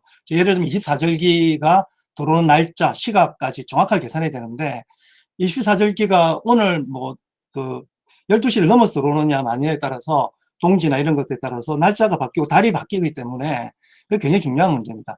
근데 나중에 조선에서 그러한 독자적인 계산의 결과를 충분히 갖췄을 때도 계산을 해서 만약에 역일의 결과가 중국과 하루 이상 차이가 나면 조선의 결과를 반영하지 않았습니다. 역사에요. 역사의 계산 결과가 조선의 역사 계산 결과가 하루 이내의 시간 차이만 났을 때 역사에다 반영을 합니다. 그죠? 그래서 그 정확함이라고 하는 것은 사실은 아까 선 선생 잠깐 말한 거고 저도 말씀드리지만 중국 다인력과 똑같은이라는 의미가 좀 들어가는 거죠. 물론 지식을 연구하다 보면 그 지식의 정확성은 누구나 다 생각하게 되는 건데 그 능력은 예, 그래서 그런 결국 조선에서 여권 연구의 어떤 가장 많이 신경 쓴 게 뭐냐라는 거죠. 그건 중국과 똑같은 역사를 우리가 만들어서 우리 수요를 충족하겠다라고 하는 그런 거죠. 그러니까 그런 원칙적으로는 근데 아까 나라라고 하면 역사를 당연히 내야 되는 거 아니냐라고 하지만 조선은 분명히 제후국이었습니다. 그래서 독자적 역사를 가능한 것에 대해서 계속 눈치를 봤어요, 분명히. 그래서 제가 명나라 군대가 왔을 때 그거 들킬까봐 뭐 쩔쩔매이는 모습도 있고 선조 같은 경우. 그래 그게 그럼에도 불구하고 사실 명청도 암묵적으로 허용하고 조선도 그걸 알면서도 대충 넘어가는 거죠. 근데 그러한 그 완벽한 독자성을 내세울 수가 없었던 겁니다. 그래서 그런 점에서 조공 책봉 관계의 중요성 그리고 수요 이런 것들이 조선시대의 역사 관행에 어떤 중요한 결정적 요인이 있다라고 말하는 게 여권 연구의 그 중요한 요인이었다라고 제가 이제 좀 주장을 하는 편입니다. 예. 그타 이야기해 주신 부분들은 제가 또 반영을 해서 수정을 하도록 하겠습니다. 감사합니다. 서 선생님 또 추가 질문 있으신가요? 아니요, 감사합니다. 예, 두 분 고생하셨습니다. 이번에는 제주대학교 오상학 선생님의 조선시대 제주도 지도의 유형과 지리 인식에 대해서 국립전주박물관 정대영 선생님께서 토론을 해주시겠습니다. 정 선생님. 예. 예, 들립니다. 죄송합니다. 예. 예. 발표 시작 버튼을 좀 눌러서 좀 저도 보여드리면서 하겠습니다. 잠시만요. 예, 됐습니다. 먼저 오상학 교수님의 조선시대 제주도 지도의 유형과 지리인식을 발표문을 받기 전에 오상학 교수님께서 제주대학교에서 해주신 제주도 고지도 도록을 먼저 보내주셨습니다. 그래서 그것을 제가 도록을 2번이나 완독한 건 처음이었던 것 같습니다. 2번 완독하면서 많은 것을 배우게 되었는데요. 지도에 대해서 좀 짧게 아무래도 제가 원래는 5개 질문을 하려고 그랬는데 좀 짧게 시간을 해야 될 것 같습니다. 해야 되는데도 불구하고 먼저 지도에 대해서 잠깐 하나만 오상학 교수님과 여기 고현희 선생님도 있지만 감히 말씀을 드리고자 하는 것은 '우리는 지도에 대해서 오히려 더 많이 모르는 게 아닌가.'라는 생각이 했습니다. 예를 들어서 방금 잠깐 찾다가요. 이것은 규장각에 있는 청구요람이라고 김정호가 1830년대에 만든 지도이죠. 근데 여기에 보면 이런 게 있습니다. 수원인데요. 수원의 행정구역을 보면은 이런 식으로 월경지들이 나타나죠. 수원 안에서도 여긴 남양 땅이고 여긴 양성. 수많은 땅들이 나타나는데 이런 것들이 뭐 문학이라든지 저와 같이 서지학을 하는 사람에게 가장 큰 문제점입니다. 아직까지도 조선시대의 정확한 행정구역이 밝혀져 있지 않은 부분들이 많기 때문에 고지도가 그런 부분들을 많이 상쇄할 수 있다고 생각합니다. 각서를 하고 이제 본격적인 질문을 드리겠습니다. 오상학 교수님은 전통적으로 지리학을 중심으로 고지도를 연구하시고 계시고 저는 서지학을 이제 박사를 받아서 서지학을 바탕으로 고지도와 지리지를 연구하고 있습니다. 제가 냉정하게 저의 토론문을 살펴봤을 때 5가지 질문이 다 중요하진 않고요. 하나의 중요한 질문과 4가지 좀 더 안 중요한 질문이 있다고 생각했습니다. 3번이 가장 중요하다고 생각하기 때문에 4가지 질문을 짧게 얘기를 드리고 그거에 대해서는 답변을 안 해주셔도 되지만 3번에 대해서는 꼭 부탁을 드리겠습니다. 1번입니다. 제주도 고지도 제작의 유포 양상에 대해서입니다.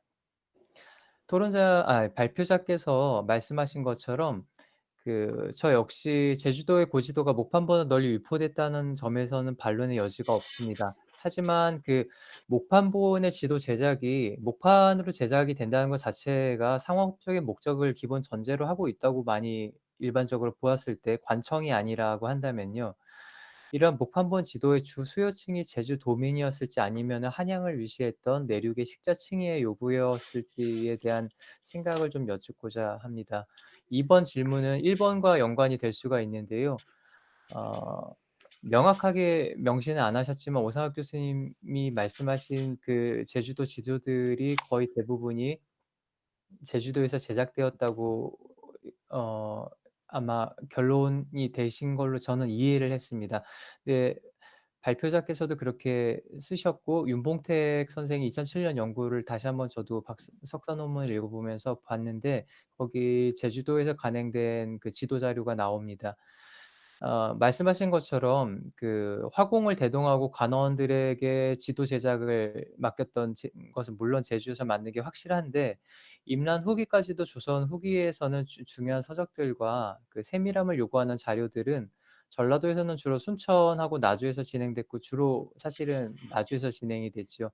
저의 과문으로는 남도 일대에서는 그 쌍봉사와 같은 어람용 종이를 만드는 최고급 사찰들이 많이 있었습니다. 이것 같은 경우는 1795년에 쌍봉사에서 도저히 58개 기관에 납품을 못하겠다고 해서 받은 절목이 지금 현재 규장각에도 남아 있어서 증명이 되고 있습니다.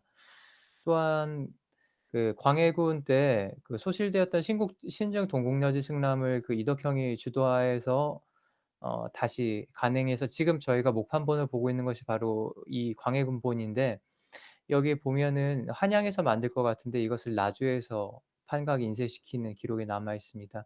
그래서 저는 물론 17세기에 제주목 자체에서도 충분히 목판본을 제작했을 가능성이 있다는 것에는 동의하고 있지만 제주를 바탕으로 주제를 한 고지도라고 해서 모두가 제주도에서 제작된 것은 아닐 가능성을 말씀드리고자 합니다.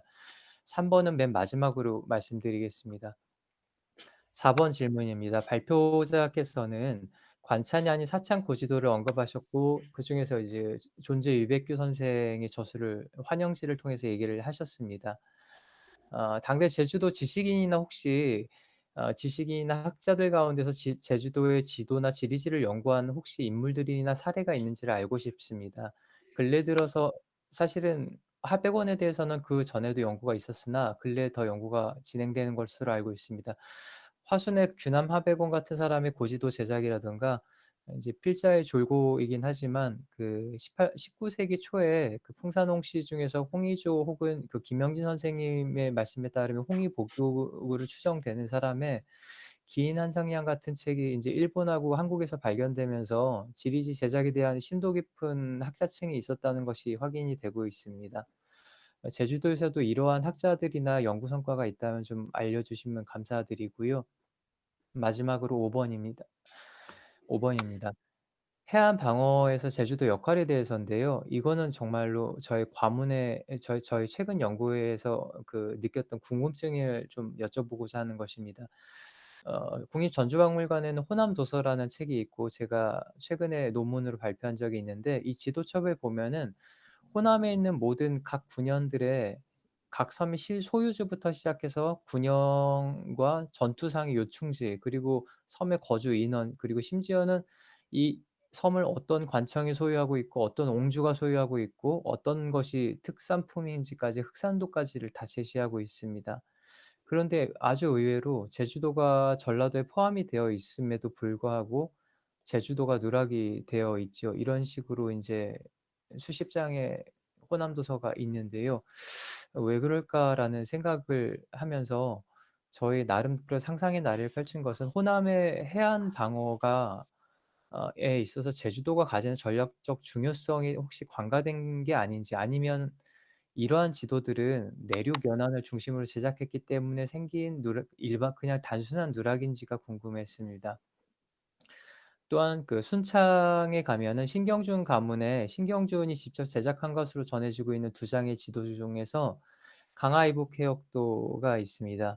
이것은 강화도부터 압록강하고 그러니까 저기 가도까지의 해로를 신경준이 본인이 만든 그 사연고에 따라서 5가지 암초의 모양 그대로를 재현해서 만들고 있죠. 그 길이가 3m가 넘는 거대한 지도인데 현재 전주박물관에 소장되어 있습니다. 강화도에서 이제 압록강 하구까지 일직선으로 그렸는데 이런 데 보시면은 굉장히 놀랍게도 그 수초 하나하나를 수중에 있는 수초까지도 암초의 길이까지를 다 그려내고 있습니다.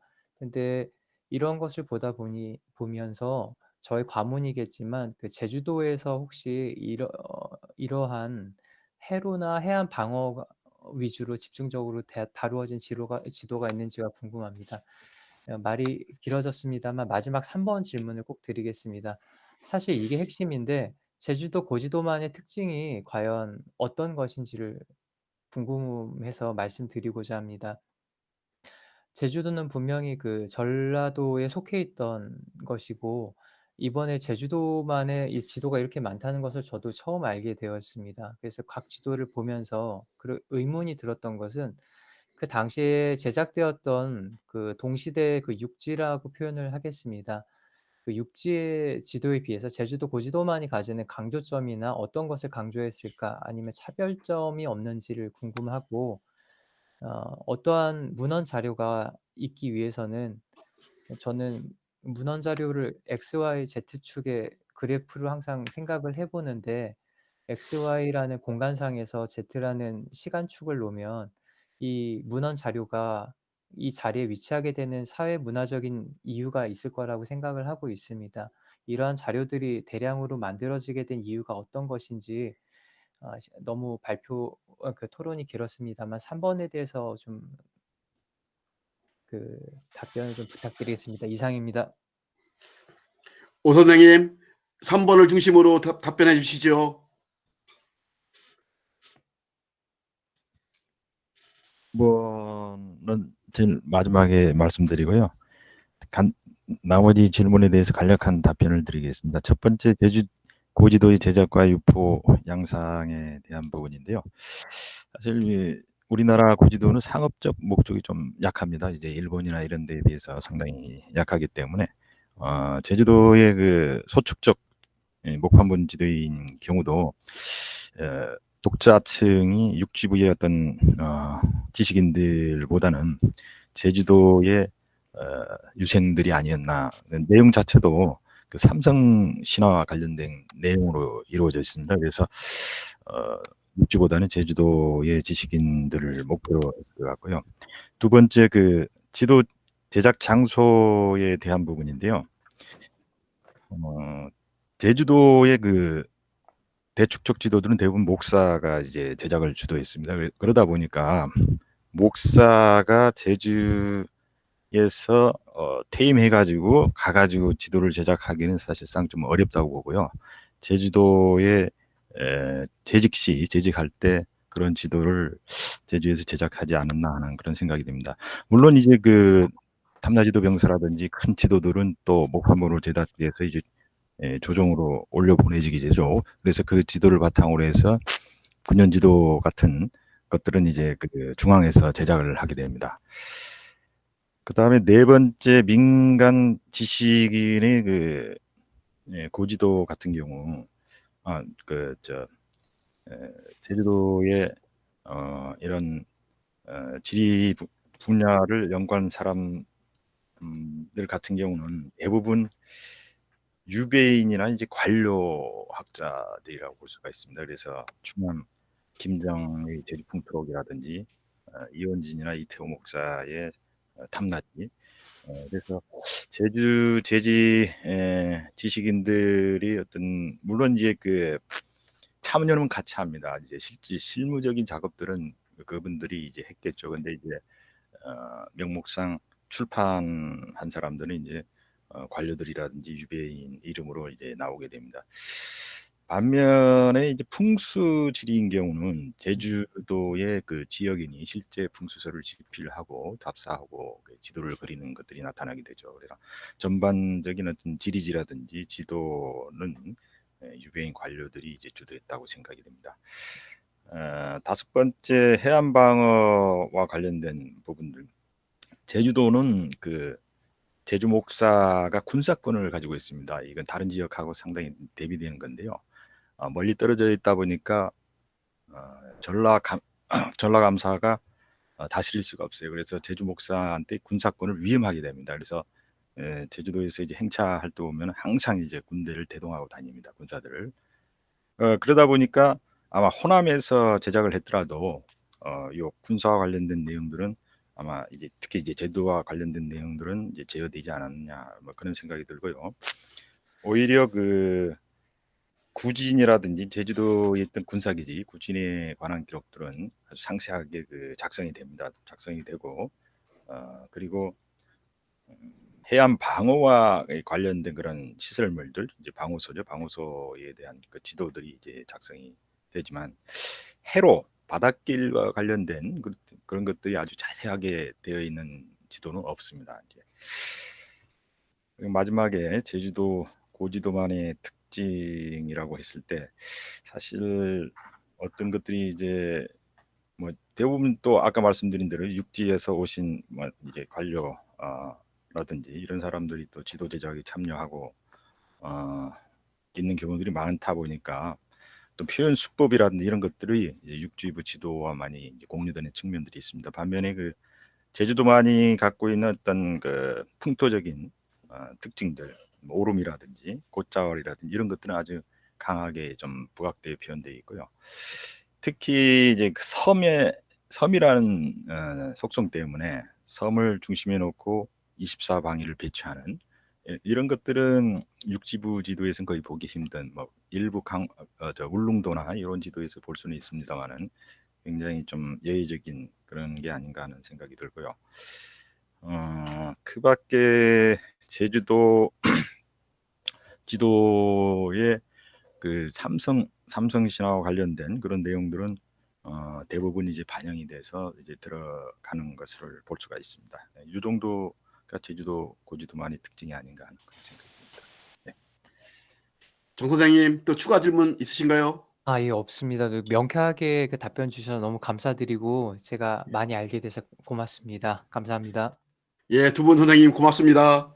감사합니다. 7번째 발표는 한국한의원 오준호 선생님의 조선 후기 의학의 표면과 이면에 대해서 서울대학교 김성수 선생님께서 토론을 해주시겠습니다. 김 네. 선생님. 네, 나왔습니다. 예, 잘 보이시는지? 들립니다. 네. 저는 그 제출한 토론문이 있어서 그것을 읽으면서 말씀드리도록 하겠습니다. 먼저 학회에 초대해 주셔서 감사드립니다. 그리고 어찌 보면 이 글이 앞으로 그 조선 후기 한국의학사 부분을 이해하는 데 있어서 좋은 그 시발점이 될 수 있을 것이라는 뭐 기대감을 갖게 됩니다. 사실 지금까지 한국의학사 연구, 특히 이제 조선시대 연구에 있어서 가장 미진한 시기가 어디냐라고 하면은 조선 후기라고 할 수 있습니다. 통상적으로는 이제 뭐 조선 초기 같은 경우에는 세종대 업적이 굉장히 많죠. 향약집성방이라든가 의방유치 뭐 등등해서. 그리고 이제 그 뒤에 이어서 허준에 의해서 이제 뭐 동의보감이 편찬이 되어서 그것이 굉장히 많은 주목을 받습니다. 근데 이제 이제마의 동의수세본이 나오기까지 한 1900년 정도 되는데요. 동의보감이 이제 완성된 것이 1610년이니까 1900년까지 거의 300년 동안에 부각된 것이 많지는 않습니다. 물론 그 안에서도 뭐 개별 것들이 있긴 합니다만, 좋게 말하면 이제 그걸 저희는 이제 다양화, 뭐 그런 식으로 이제 포장을 하기도 합니다만, 뭐 마진학이라든가 서양학, 전래 등 뭐 몇몇 이렇게 사람들의 주목을 받는 부분도 있지만, 무엇보다도 동의보감에서 천명한 동의라고 하는 그 명칭을 갖고서 조선의학의 발전을 분명하게 밝히는 연구는 매우 드물다고 할 수 있습니다. 그런 면에서 의학지식 체계라고 하는 어떤 주제를 통해서 조선후기 의학계의 흐름을 일별하라는 본글은 이제 매우 의미 있다고 생각을 합니다. 무엇보다 이 글을 읽으면서 제가 느끼게 된 것은 동의보감을 이해하기 위해서 먼저 필요한 것이 명대 의학자들 또는 의서에 들어있는 그런 체계들, 지식을 한번 정리해보는 것들이 필요하겠구나라는 생각이었습니다.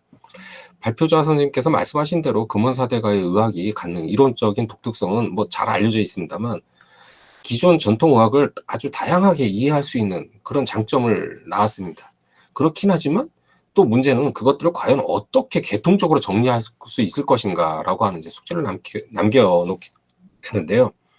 사실 동의보감이 동의를 주장할 수 있다라고 하는 배경에는 호주는 이제 이거는 내가 풀었다라고 하는 그런 자신감인 것이죠.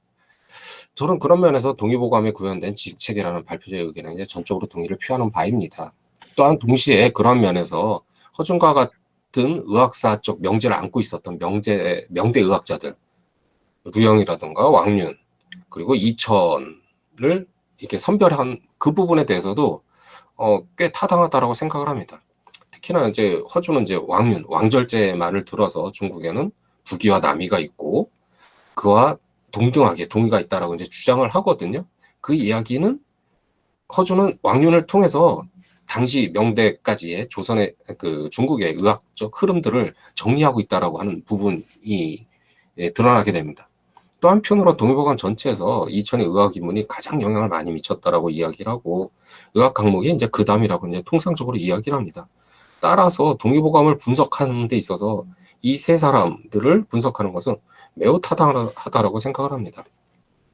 이후 조선 후기 의학계의 양상을 동의보감과 이제 의학 입문의 갈등 혹은 이제 부학 관계 속에서 어떤 방향으로 이제 이게 변화되어 가는지를 주목하면서 선생님 이제 세 의서를 분석하십니다. 선별된 세 의서는 제중심편, 임재지, 그다음에 이제 의종손익이라고 할 수 있는데요. 저는 이제 그것들을 대하면서 이제 몇 가지 갖게 되는 생각들이 있습니다. 먼저 처음 드는 의문은 각각의 의서들이 조금씩 다르다라고 하는 것이죠. 무엇보다도 편찬의 배경과 그다음에 편찬자의 성격 차이라고 하는 부분들을 둘 수 있습니다. 허준의 동의보감이라던가 강명길의 제중심편은 선조와 정조의 명령에 따라서 편찬된 의서이고 당시 그 편찬했던 그 사람들은 의관이었던 사람들입니다. 반면에 임재지와 의종손익은 다르죠. 서유근은 그냥 유학자고 의종손익 뭐 황도현도 뭐 있긴 했겠습니다만 그냥 의관으로서 이제 의료인으로서 활동하던 사람들입니다. 따라서 이는 편찬의 의도나 주체의 성격에 따라서 의서에서 주목하는 내용, 즉 그 안에 담겨져 있는 주식을 축적하는 태도라든가 그런 것들이 그 태도에서 차이가 발생할 수 있는 여지를 낳는다라고 저는 생각을 합니다. 실제로 동의보감 편찬을 명령한 선조 같은 경우에는 허준한테 명령을 내릴 때 책들이 굉장히 많지만 별 볼 일 없으니까 잘 정리해라 조리 있게 라는 이야기를 하는 반면에 정조는 동의보감의 번잡함을 제거하라고 하는 그런 것을 이제 천명을 하거든요. 따라서 두 서는 목표가 명확했던 만큼 의관이었던 편찬자는 국왕의 명령을 잘 받아들였어야 되겠죠. 그 목표에 가장 적절한 방법을 찾았다라고 하겠습니다. 반면 서유근과 황도현은 이와 또 다르고 그 두 사람 사이에서도 또한 차이가 있습니다. 따라서 이런 의서들에 잠재하고 있는 다양한 성격들을 고려해야만이 선생님께서 구체화하려고 하는 지식체계 양상이 조금 더 분명하게 드러날 것 같다라는 생각을 하게 되는 것이고요. 두 번째는 조선 후기 의학계의 가장 큰 두 축이 무엇이냐라고 이야기하게 되면 동의보감과 의학입문이라고 할 수 있습니다. 따라서 뭐 선생님이 이 둘의 지식 체계가 어떻게 이게 막 어떤 때는 갈등하기도 하고 어떤 때는 약간 이쪽으로 우세감이 있다거나 뭐 이제 그런 부분들을 말씀하시는 건 저는 타당하다고 생각을 하는데요. 근데 그에 앞서서 애초부터 이제 갖게 되는 예전부터 갖고 있던 질문 한 가지가 떠오릅니다. 조선 후기 의관을 취재할 때 의학입문이 이제 시험 교재로 들어가 있거든요. 근데 반면에 동의보감은 빠져 있습니다. 저는 아직까지는 이제 그 이유를 명확히 잘은 모르겠습니다만 어찌 되었건 그 사실로 유추해 보았을 때 이는 매우 중요한 사실이라는 거죠. 왜냐하면 과거를 봐서 의관이 되기 위해서는 의학입문을 어찌 됐건 봐야 된다라고 하는 것이죠. 그러니까 의학입문에 있는 지식체계가 그들에게 있어서는 굉장히 중요하다라고 합니다. 시험을 통과하기 위해서도 그렇고 그렇습니다. 그래서 의학을 학습하는 데 있어서 달라졌을 텐데 그것들이 그 세 사람의 특히나 이제 그 제중심편을 편찬한 강명길 같은 경우는 의관이기 때문에 의학입문을 통해서 들어올 수밖에 없는 그런 상황인 것이죠. 따라서 후진의 양성이라든가 여러 가지 면들을 생각해 봤을 때 의학입문이라고 하는 것이 일정 정도 더 많이 반영될 수 있는 뭐 그런 양상이 뭐 전개되지 않을까 뭐 그런 생각을 해보게 됩니다. 그다음 이제 세 번째로 궁금한 것은 이제 조선 후기의 의서를 대표해서 물론 이제 이 세 개가 굉장히 중요한 서적이긴 합니다만 왜 이 세 개이고 나머지 다른 것들은 필요하지 않은 것일까? 아니면 대표성이 떨어지는 걸까? 아니면 앞서 제가 말씀드렸던 의서 간의 성격이 다르기 때문에 이 세 개로 추린 것인가? 라고 하는 것을 생각해 보게 되는데요. 그런 면에서 물론 이제 그 의서가 갖고 있는 어떤 이론상, 체제상의 뭐 특성이라든가 아니면 그 실제 의료계에 미치는 영향력도 있겠죠. 그렇기는 하지만 어떤 그 선정의 기준이라고 하는 것이 좀 더 분명해져야 되지 않을까라는 생각을 해보게 됩니다. 물론 이제 거기에는 시간적인 순서도 매우 이제 반영이 되어야 된다라고 생각을 하고요. 그래서 저는 요 세 가지 정도 질문을 드리고 싶고요. 이런 부분들이 조금 더 이게 정리가 된다라고 하면 조선 후기 의학계의 어떤 전체적인 흐름들을 좀 더 명확하게 하는 데 있어서 선생님이 굉장히 좋은 연구를 하실 수 있을 거라고 생각을 하게 됩니다. 네, 이상으로 마치겠습니다. 예, 긴 시간 토론을 임해주시는데요. 마지막입니다. 계명대학교 송호빈 선생님의 한문학 연구에서 과학의 의미와 방법에 대해서 연세대 오브라 선생님, 두 분 총무님 하시면서 고생도 많이 하셨는데요. 토론 부탁드립니다. 네, 안녕하세요. 예, 오보라입니다. 예, 저 역시 많은 분들께 토론문 보내달라고 재촉을 막 계속 했었는데, 정작 저는 따로 준비를 못해서, 예, 간략하게 그냥 한 가지 정도만 말씀드리겠습니다. 지금 시간도 많이 됐기 때문에. 예, 일단 송호빈 선생님 발표문 들으면서 저도 되게 재미있게 들었고, 제가 그냥 한 가지 좀, 말씀을 드리고 싶은 것은 뭐 질문이라기보다는 발표를 들으면서 든 저의 그냥 단상 같은 것이라고 할 수가 있겠는데요. 일단 지금 그 송호빈 선생님께서 발표문의 제목으로 삼아주신 그 한문학 연구에서라고 할 때 한문학은 굳이 구두를 끈차면 한문학이라고 할 수가 있겠는데, 사실 그 마지막에 맺은말을 언급하시면서 말씀하신 김태준의 조선 한문학사에서의 한문학이라는 것은 사실 그 조선 문학에 대비되는 예, 한국어 문학이지 않습니까? 그래서 일단 이 조선 한문학사에서 예, 그 의미 중에 하나는 방금 전에 그 맺은말에서 보여주신 것처럼 그 근대적인 뭐 학문 체계라고 할까요? 그것을 과학, 문학, 철학의 그 문학의 분야에 어떻게 보면 한문학을 집어넣게 된 것이 가장 좀 커다란 뭔가 변화이자 뭔가 그런 좀 생각해 볼 중대한 문제가 아닌가라는 생각이 들었고, 그리고 그것과 관련하여서 일단 그 과학, 문학, 철학이라는 구분 자체가 예, 니시아만의 지설의 논리와도 같기도 하지만 사실 그 서양의 학문 체계에서 그 세 가지로 이렇게 분류를 하는 게 뭐 그 베이컨이 뭐 인간의 능력을 뭐 기억 그리고 뭐 상상, 뭐 이성 이런 식으로 나누어서 뭐 역사, 시, 뭐 예, 그렇게 분류를 했던 것이나 아니면 그 칸트가 세 가지 진선미로 그 학문 체계를 분류했던 것과도 비슷하기 때문에 결국에 이 조선 한문학사라는 것의 의미는 그 근대적인 학문 체계, 산분했던 그런 학문 체계를 받아들이면서 그 속 안에 어찌됐건 한문학을 위치 지은 것이 좀 가장 큰 의미가 아닐까라는 생각을 해보았습니다. 여기에 관련해서 생각하신 바가 있으면 그냥 짧게 말씀해 주시면 좋겠습니다. 예, 송 선생님 답변해 주시죠. 예, 감사합니다. 김태준 같은 경우에 그 학문의 산분류가 니시 아만의 논리와 같다라는 거는 확인은 됐지만 아까 신민경 선생님께서도 말씀하신 것처럼 니시 아마네가 네덜란드에서 공부했기 때문에 그 뒤에 반드시 서양이 있고 거기까지 찾아봐야 된다라는 생각은 했거든요. 근데 뭐 근원도 그렇고 지금 전체적으로 그 문학과 과학의 관계도 그렇고 지금 미국이라든지 서양 쪽 논문이라든지 쪽은 아직 못 봤습니다. 그래서 좀 더 근원도 그렇고 지금 동시대 연구도 그렇고 좀 서양 쪽 연구도 좀 참고를 하려고 하고, 그리고 한문학 연구라는 그 말이 계속 지금 걸리거든요, 저도. 네, 이번에 그 학술 용어 관련해서 좀 찾아보다 보니까 독일 문학 같은 경우에는 그 독일 문학 전문 사전인가요? 그런 책이 1927년인가에 나왔다가 최근까지 제3판이 나왔는데 제3판째에 그 이름을 바꾸게 되고 우리나라에서 번역을 할 때 문학 전문 용어 사전이라는 게 말이 안 된다는 게 학문의 대상이랑 학문의 이름이 같을 수 없다라는 것 때문에 지금 독일 문학 쪽에서는 어떤 연구자에 따라서는 문학학이라는 말을 쓰시더라고요. 그래서 저도 이게 지금 한문학이라는 게 그 전근대의 한문학이랑 또 현대의 학문으로서의 한문학이랑 지금 겹치고 있기 때문에 그것도 좀 사실은 앞에다 정리했다가요. 좀 너무 나가는 것 같아서 지웠거든요. 네, 그것도 좀 김태준의 이 건에 대해서 생각을 해보면서 다시 한번 정리를 해보도록 하겠습니다. 예, 감사합니다. 예, 오 선생님 또 추가 질문이 있으십니까? 없습니다. 예, 없으니까, 예, 고맙습니다. 두 분이 시간을 굉장히 역시 총무를 하시니까 시간의 중요성을 아시는군요. 예, 고맙습니다. 8분의 발표 선생님 그리고 8분의 토론 선생님 감사합니다. 그러면 우리 저기 온라인상으로 오신 선생님 중에서 3분 선생님께 질문의 기회를 드리겠습니다. 하시고 싶은 선생님 짧게 3분 이내로 질문해 주시기 바랍니다. 예, 박철상입니다. 제가 예. 혼자인데 다른 걸 한두 가지만 말씀드릴게요.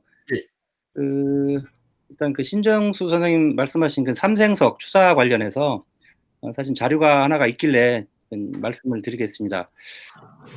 김정희가 직접 삼생석 얘기한 건 저도 본 적은 없는데 추사하고 아주 교류가 많았던 주학년의 아들, 주학년이 죽으니까 주학년의 아들 주대수가 추사한테 편지를 보냅니다. 편지를 보내서 그 삼생석상에서 다시 만날 기회가 있을 거라는 얘기를 하는 게 사실은 기록으로는 하나 나타납니다. 나중에 필요하시면 제가 그 자료를 드리겠습니다. 감사합니다, 선생님. 박영민 선생님 그 내용 중에 그 송시열의 내사기를 말씀하셨는데요. 아, 네네.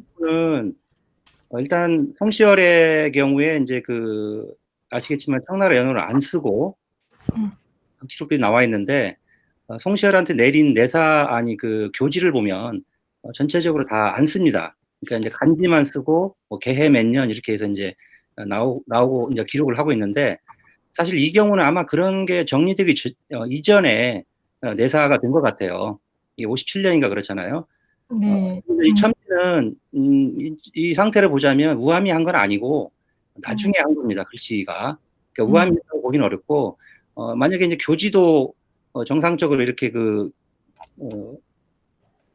연호를 안 쓰는데 여기만 썼다고 보기는 어렵거든요. 그래서 그 부분을 조금 더 보셔야 될 것 같고요. 그 박관수 선생님 기록 중에 그 내용을 보니까 제가 한 가지 의문이 들어서 이건 여쭤보는 겁니다. 보통 이제 달력이라고 하면 달력장, 원력장을 쓰셨는데 그 시열력의 첫 장을 원력장이라고 쓰는 건 저는 이제 뭐 문제가 없을 것 같은데 달력이라고 하면 보통은 이제 따로 한 장짜리로 유통되는 경우가 워낙 많거든요. 실제 지금 남아 있는 경우도 걸륭 때, 그러니까 정조 때부터 자료들이 남아 있습니다. 이게 한 장짜리가. 그래서 이제 실제 이제 승정원 일기나 이런 데 보면은 달력이라는 용어를 쓰긴 하지만 이게 이제 그 한 장이 아니라 이건 시연력 안에 앞에 있는 거기 때문에 이제 모르겠습니다. 이쪽에서 용어를 어떻게 쓰시는지 모르겠지만 원력장이라고 쓰는 건 문제가 없을 것 같은데 달력장이라고 쓰면은 그것과 조금 용어에 혼란이 있지 않을까 하는 생각이 듭니다. 이상입니다.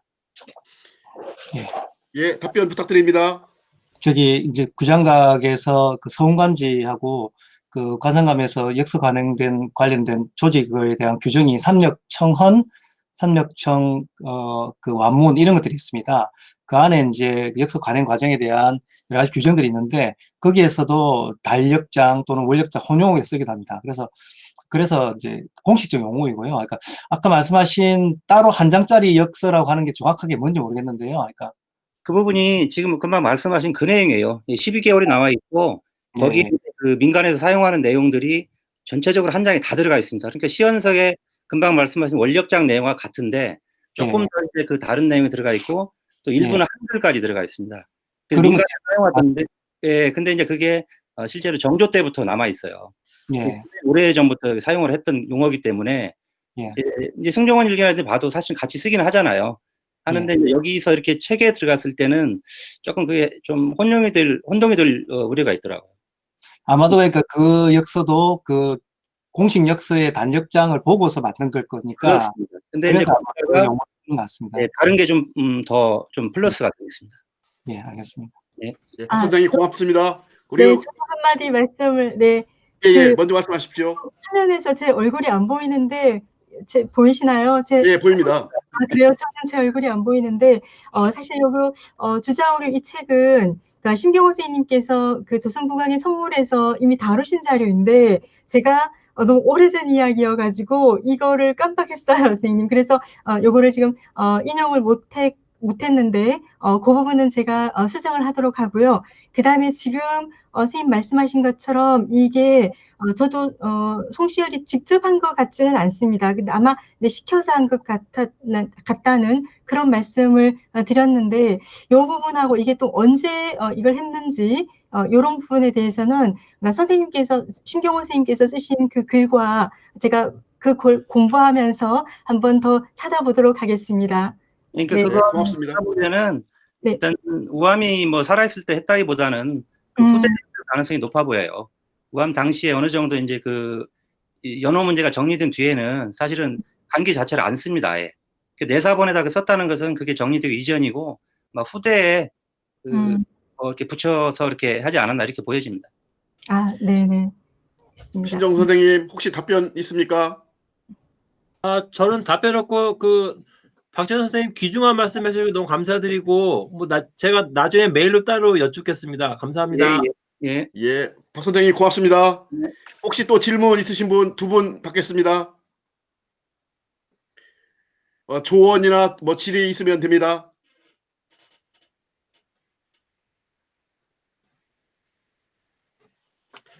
예, 시간이 오래돼가지고 우리 지금 배고프신 것 같습니다. 또 총무들 지금 얼굴 보니까 굉장히 지금 피곤해 보입니다.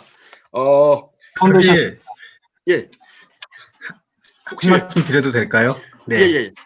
그 총무진들이 너무 이제 시간에 쫓겨가지고 토론을 간략하게 한 것 같아가지고 저 송호빈 선생님께 이거는 뭐 질문은 아니고요.